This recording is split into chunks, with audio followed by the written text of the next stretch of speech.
Parole de vie. Parole de vie, votre rendez-vous hebdomadaire avec l'église Parole de vie en collaboration avec l'Institut pastoral Biangu Kato. Je n'oublie aucun de tes bienfaits.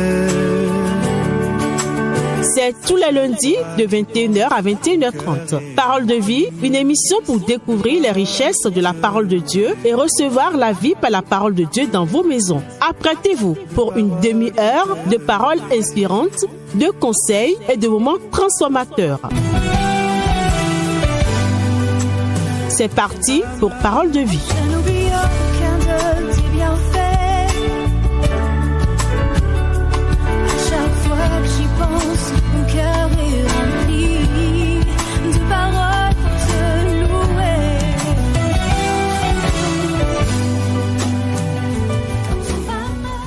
Amis auditeurs et auditrices, je vous salue. Je suis le pasteur Nafi Sounomora à ce micro. Bienvenue dans Parole de vie sur la 103.1 comme tous les lundis soirs. Soyez bénis. Je les regarde ce soir dans un thème qui est particulièrement intéressant parce que nous voulons reprendre avec une rubrique qui a été longtemps mise entre parenthèses, mais c'est avec un bonheur renouvelé que nous reprenons avec cette rubrique-là. La rubrique qui est Minute du couple. Minute du couple. Dans Minute du couple, nous explorons ce soir le sujet de la violence conjugale, la violence dans le couple. Minute de couple étant essentiellement dédiée à la relation entre le mari et la femme et non pas à la relation dans la famille, ce qui vient certes, mais parfois rarement. Nous pensons ce soir à toutes ces personnes-là qui sont victimes. La violence dans le couple, quelles sont les causes, quelles sont les conséquences, comment faire pour surmonter cela? Est-ce une fatalité? Comment réagir lorsque nous avons un conjoint, lorsque nous avons un mari, une femme qui est là et qui est violent ou violente envers nous? Tout cela sera le sujet de notre entretien de ce soir dans la rubrique Minute du couple qui fera l'entièreté de l'émission. Je suis le pasteur Nafi Sounomora. Soyez la bienvenue. Parlons à notre Dieu. Ô Père Céleste, merci pour ces choses que tu as à nous dire. Tu as les paroles de la vie. Et c'est pourquoi nous venons à tes pieds pour entendre. Nous venons à tes pieds pour t'écouter. Nous venons à tes pieds pour que tu nous instruises et que tu nous dises ce que tu attends de nous et comment est-ce que tu veux que nous le fassions. Grand Dieu, nous voici ce soir rassemblés autour de ce sujet intéressant, mais en même temps en réalité scandaleux. La question de la violence dans le couple. Comment deux personnes qui disent « je t'aime, tu m'aimes » en viennent à exercer de la violence l'un envers l'autre. Nous voulons explorer la parole de Dieu pour voir quelles sont les différentes formes de violence qu'il y a. Que faire lorsque la violence se manifeste? Quelles en sont les causes? Je te prie, afin que si quelqu'un parmi les amis auditeurs et auditrices est confronté à la difficulté de la violence, Seigneur éternel, que cela soit son jour de délivrance, son jour où tu lui apporteras une solution et le frère, la sœur trouvera en toi la consolation. Ô Dieu, viens donc et instruis-nous. Tu as les paroles de la vie. Apporte ta vie dans cette émission ce soir au nom de Jésus. Amen. Parole de vie, minute de couple. C'est tout à l'heure après la transition.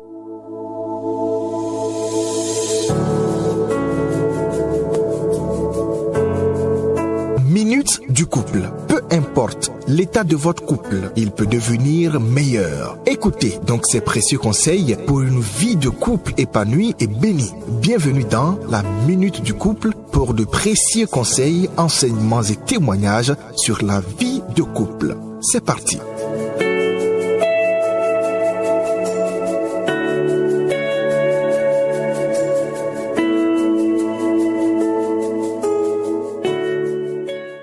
Minute de couple est là ce soir pour vous parler de ce sujet que je vous ai annoncé passionnant.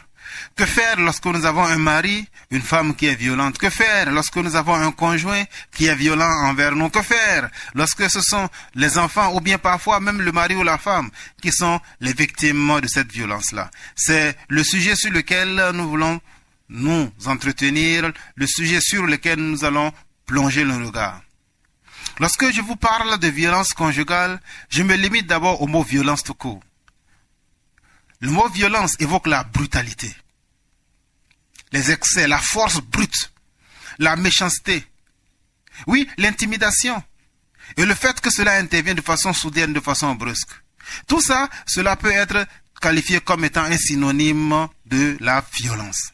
Brutalité, force, mal, méchanceté, injustice. En fait, lorsque nous parlons de la violence dans le couple, c'est cette forme-là dans laquelle nous voyons, de façon, quelle que puisse être la raison que l'on donne, une brutalité qui s'exerce envers des membres du couple, de la force brute, de l'injustice qui s'opère. En vérité, lorsqu'on parle de la violence dans le couple, il faut d'abord s'intéresser à l'origine même de la violence. Qu'est-ce qui fait que les hommes sont devenus violents? Et je peux vous dire, en me basant sur la parole de Dieu, que la violence est la conséquence de la chute de l'homme. C'est lorsque les hommes ont commis le péché, lorsque Adam et Ève ont commis l'iniquité et ils ont transgressé, ils ont offensé Dieu, c'est en ce temps-là que la violence est venue dans le monde. La violence est le résultat donc de la chute de l'homme, de sa relation d'harmonie avec Dieu. Nous voyons cela dans le cas du premier crime qui a été commis par Caïn, dans Genèse déjà au chapitre 4, le verset 8, où il a assassiné son frère. Nous voyons aussi le cas de Lémec, où il était question du fait que, en réalité, Dieu lui disait, il y a eu ceci, il y a eu cela, mais celui qui va le tuer sera vengé. Je pense ici également à la violence qui était la caractéristique de la terre, du monde entier, au temps de Noé. Cela nous est raconté dans le livre de Genèse. Vous pouvez lire le chapitre 6, les versets 11 et les versets 13. On dit que toutes les pensées du cœur de l'homme se portaient régulièrement vers le mal. Et Dieu déteste le mal. Et c'est la raison pour laquelle il a envoyé la pluie, il a envoyé le déluge pour submerger la terre et conduire à la fin de ce règne de violence.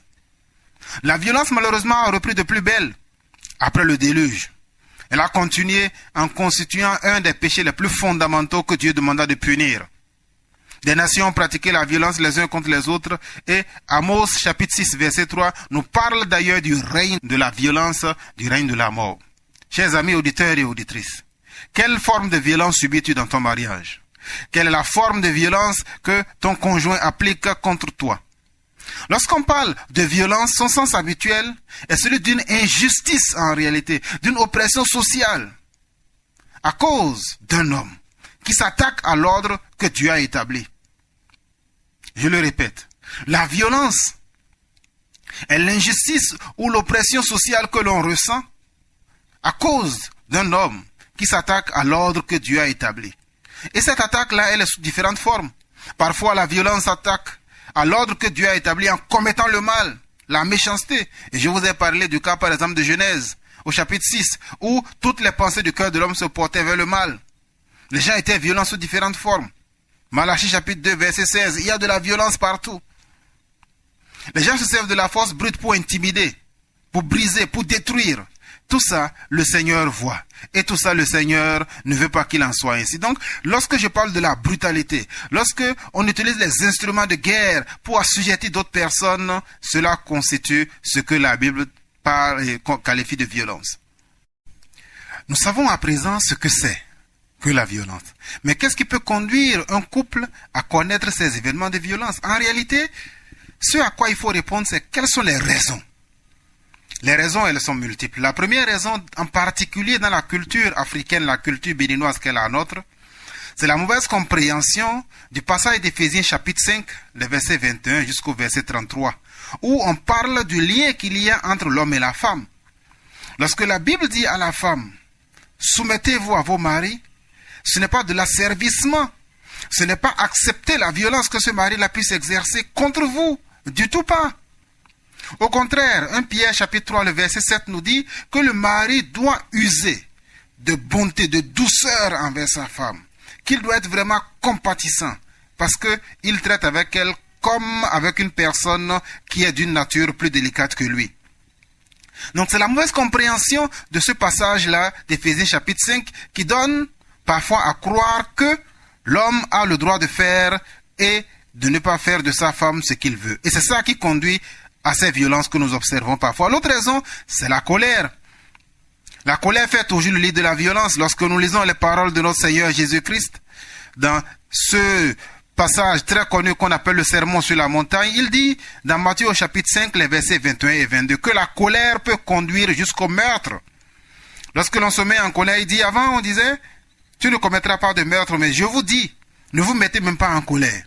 Parce que la colère peut faire que le mari ne se contrôle plus, que les actes qui pouvaient être des actes qui étaient des actes ordinaires se transforment en des actes d'une extrême violence.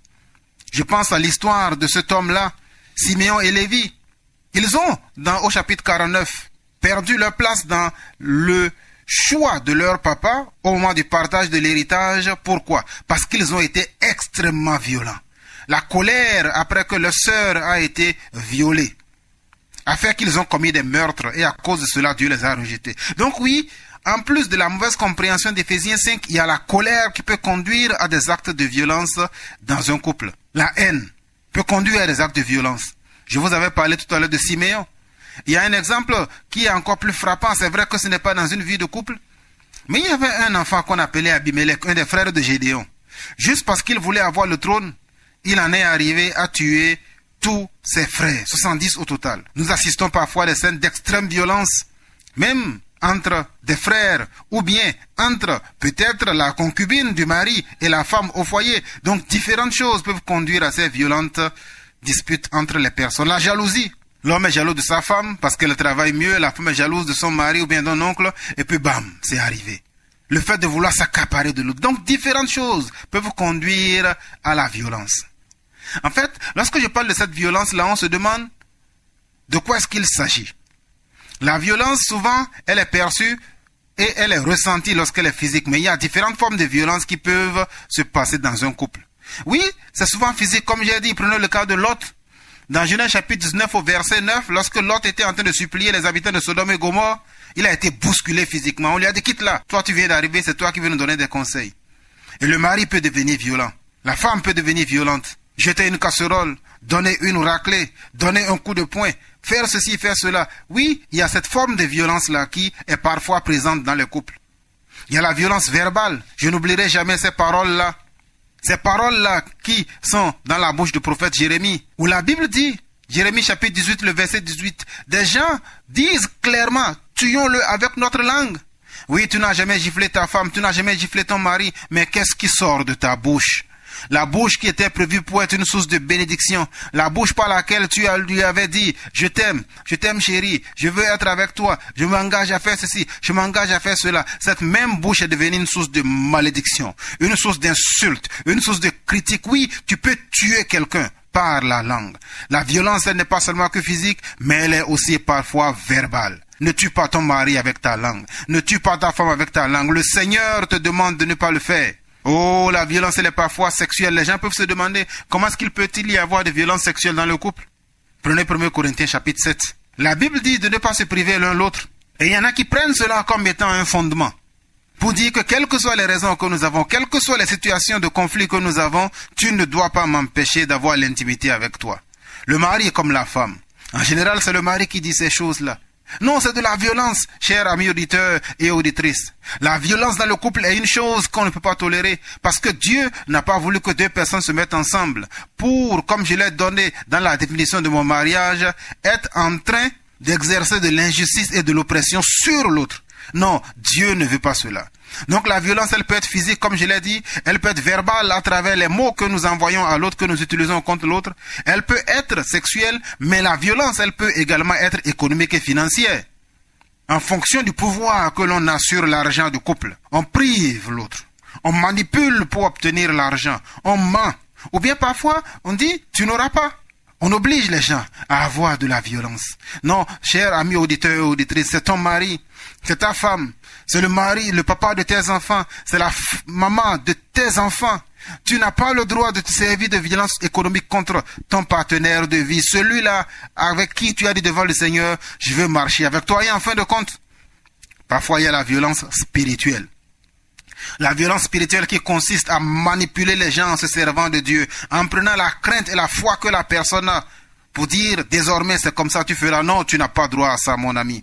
Tu n'as pas droit à ça, amis auditeurs et auditrices. Non, la violence spirituelle ne s'exerce pas. Dieu, tu vas voir ce que Dieu va te faire. Dieu va te maudire. Ce que tu m'as fait, Dieu va te rendre ça. Ce que tu m'as fait, mon frère, ma sœur.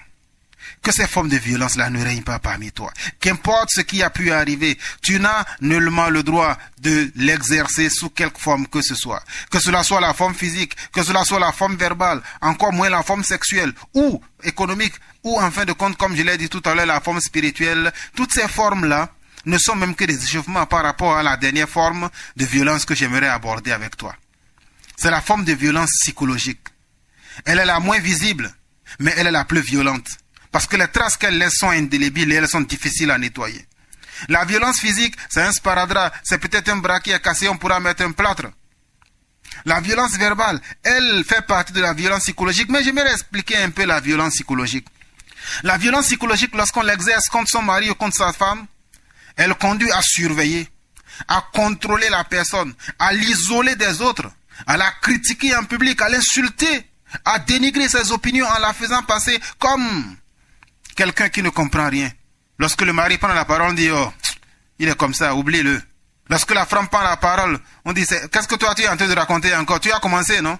Non, c'est de la violence psychologique, chers amis auditeurs et auditrices. Et le Seigneur ne veut pas cela dans ton couple. Donc que cela soit la violence physique, la violence verbale, la violence sur l'intimité sexuelle, la violence économique ou financière, la violence spirituelle ou encore la violence psychologique, tout ça, ce sont des moyens dont les plus faibles se servent. Ne te sers pas d'une arme de faiblesse parce que cela a de lourdes conséquences. Je vais en proposer 4. Je parlerai des conséquences de la violence sur la victime, donc le mari ou la femme. Je parlerai des conséquences sur le bourreau, celui qui expose l'autre personne à sa colère. Je parlerai de la violence sur le couple. Comment est-ce que cela vous affecte à deux? Et je parlerai en fin de compte de la violence et de ses conséquences sur les enfants. Commençons par la première conséquence. Oh, est-ce que quelqu'un peut être béni ce soir par ce que le Seigneur est en train de lui dire? Les conséquences de la violence, c'est qu'elle bafoue sans scrupule, de façon générale, les droits de l'autre. Comme je l'ai défini plus tôt dans cette émission, la violence est le fait d'exercer par tous les moyens une injustice, une oppression sur l'autre. Lorsque cela a lieu dans le cadre du mariage, voilà la conséquence que cela a sur le mari ou bien sur la femme. Premièrement, la femme se replie sur elle ou bien le mari se replie sur lui. Il n'y a plus d'intimité. Non, parce que tu ne peux pas avoir un moment de gnané avec quelqu'un qui t'a violenté. Que cela soit sur le plan physique. Lorsque tu as humilié ta femme en public, lorsque tu as insulté ton mari en public, tu ne peux plus venir après pour parler avec lui pour dire que tu es mon ami, tu es ma femme. Non, la personne se sent rejetée. Elle se replie sur elle-même. L'autre conséquence sur la victime, que cela soit le mari ou la femme, c'est qu'elle n'a plus envie de l'intimité sexuelle. Moi, je définis toujours, lorsque je fais les cours de préparation au mariage, l'intimité sexuelle, c'est le plus haut degré d'intimité que Dieu a placé entre un homme et une femme. Lorsqu'il y a violence, il ne peut plus y avoir cela. La victime, qui est celle-là qui porte la cause et les conséquences de la violence, elle manque de confiance en soi. Elle doute même qu'elle est aimée. Parce que lorsqu'on aime quelqu'un, on ne l'injurie pas.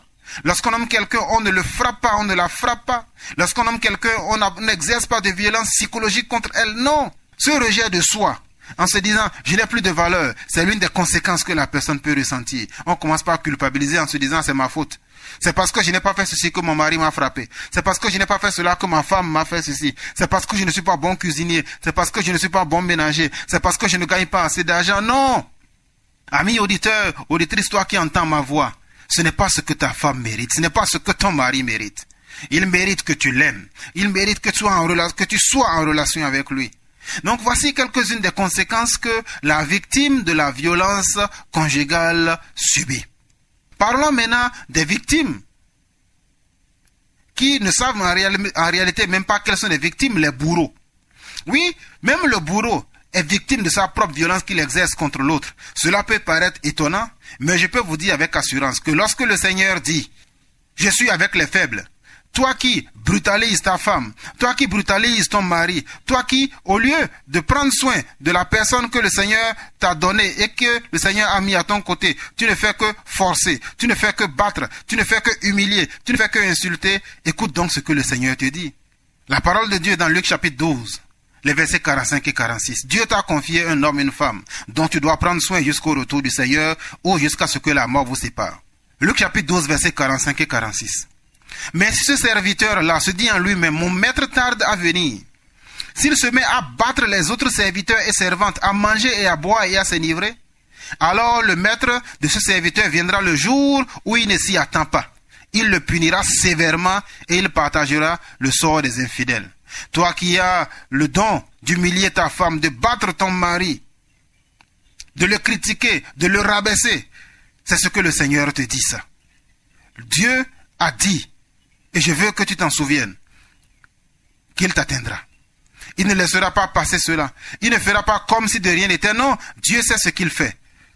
Tu veux battre ton mari, tu veux battre ta femme, sache que le Seigneur est là et le Seigneur le vengera. La spirale de la violence n'arrêtera pas. Ça commence souvent juste avec des insultes, puis en fin de compte on finit par donner une gifle, après c'est les coups de poing, ou bien de l'huile qui est versée, on a une palette dans la main, on jette ça au mari, on jette le bol, on jette jusqu'à ce que le bol qui a été jeté peut-être un jour touche la tête, touche l'œil, et on commence par se dire qu'est-ce que j'ai fait. Lorsque Dieu te demande de protéger une personne et que tu ne la protèges pas, Dieu te rejette. Et c'est pourquoi il a dit, tu as failli à prendre soin de ta femme, tu as failli à prendre soin de tes enfants, tu les as irrités. La défaillance à protéger sa famille est vraiment quelque chose d'horrible. Tu as le devoir de prendre soin. Et Dieu a dit, tu finiras par être rejeté par les victimes. Lorsque vous lisez le livre de Habakkuk, où il est question du roi de Babylone qui était puissant, la Bible dit qu'à un moment donné, les gens se sont retournés contre lui et ont commencé par le poursuivre. Je prie qu'il n'en soit pas ainsi pour toi au nom de Jésus. Tu finis par avoir une duplicité de vie.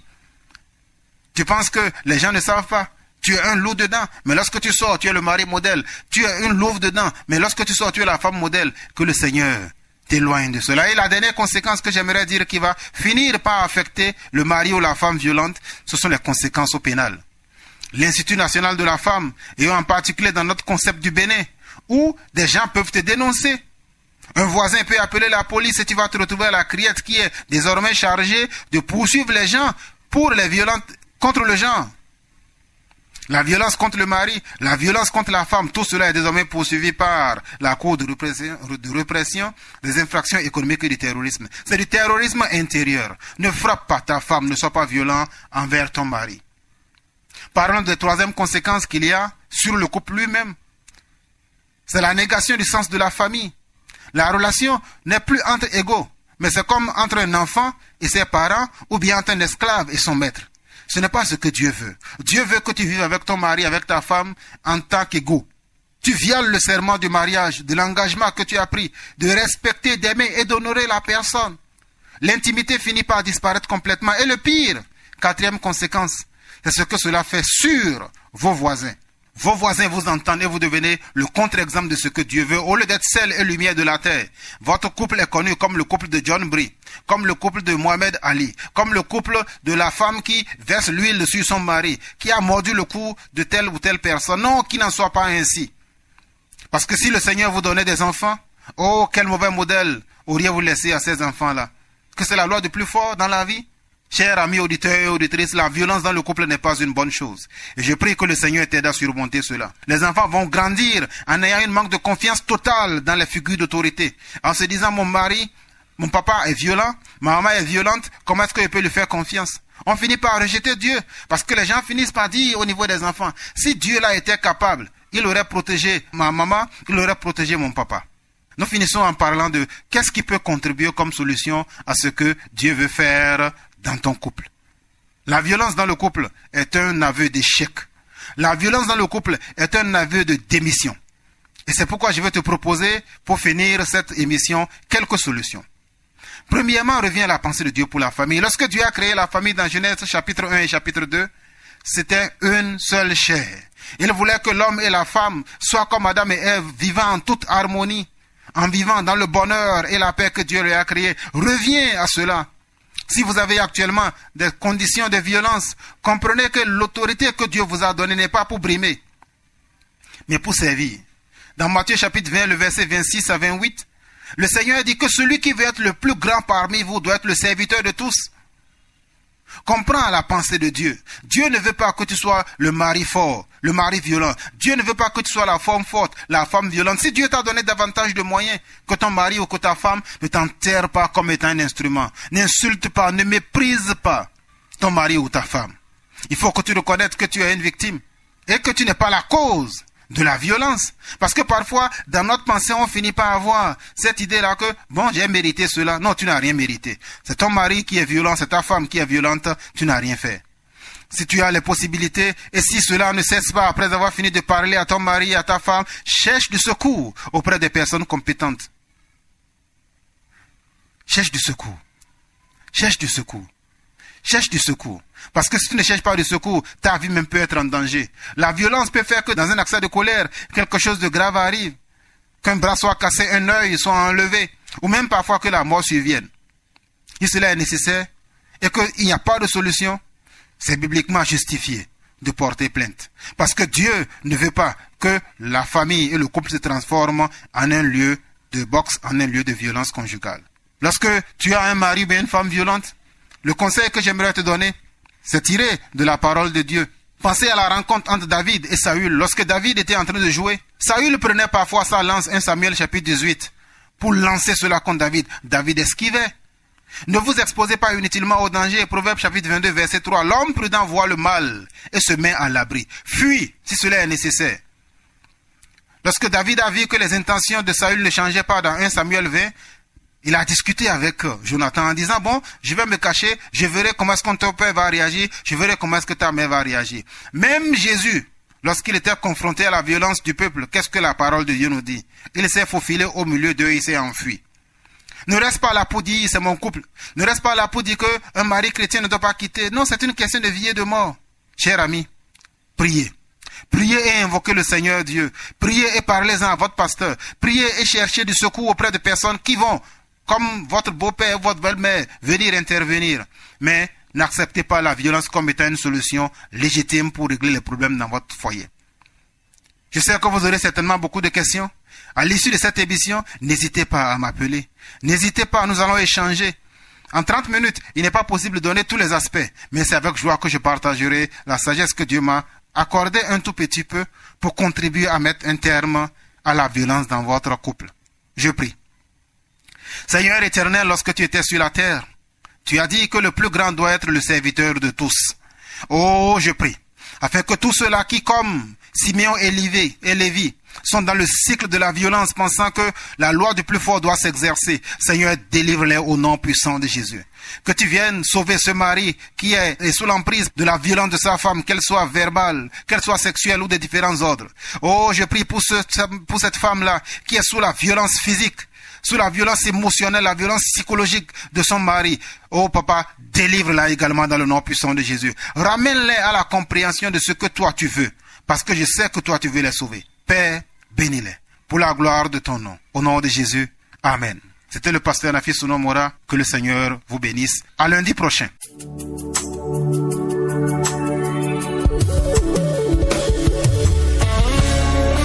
C'est ainsi que se termine votre émission Parole de vie. Merci de nous avoir écoutés.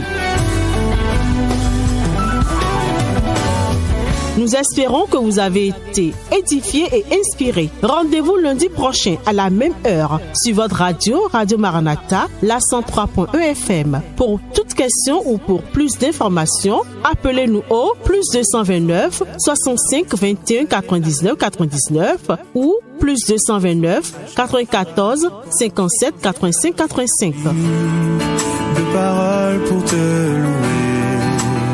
L'église Parole de Vie et l'Institut pastoral Biang Kato sont situés à Abou-Mekalavi, Carrefour Bilo Sessi, premier étage, immeuble EUG Bénin, avant le supermarché Azima. Que la paix et la bénédiction de notre Seigneur Jésus-Christ soient avec vous. À lundi prochain.